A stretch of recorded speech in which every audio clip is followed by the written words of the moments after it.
ഗൈസെ, എല്ലാവർക്കും മടുക്കാത്തൊരു വികാരമുണ്ട്, നല്ല ഭക്ഷണം കഴിക്കുക. യാത്ര ചെയ്യുമ്പോൾ വ്യത്യസ്തങ്ങളായുള്ള ഭക്ഷണങ്ങൾ നമുക്ക് കിട്ടും.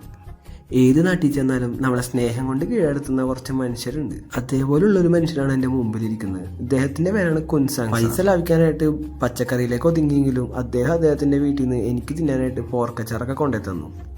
വഴിയരികിൽ മൊത്തം ഇതേപോലത്തെ കുഞ്ഞിക്കടകൾ ഒരുപാട് കാണാൻ കഴിയും.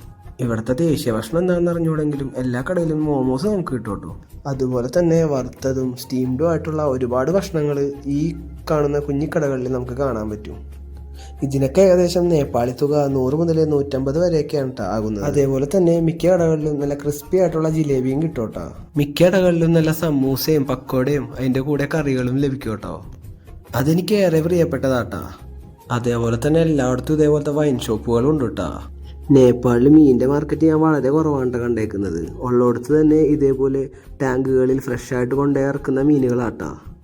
അതേപോലെ തന്നെ നേപ്പാളിലെ വാഹനങ്ങൾ എടുത്താൽ ഇതേപോലത്തെ ഉള്ള വാനുകളാണ് കേട്ടോ കൂടുതൽ. അതേപോലെ തന്നെ ബൈക്കുകളുടെ കാര്യം എടുത്താൽ അഡ്വഞ്ചർ മോട്ടോർ സൈക്കിൾസ് ആണ് കേട്ടോ കൂടുതൽ.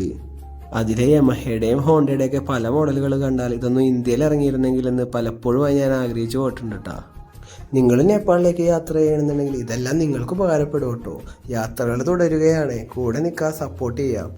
നേപ്പാളിലെ കാഴ്ചകൾ ഇനിയും വരുന്നുണ്ട്. അപ്പോൾ ഓക്കെ ബൈ.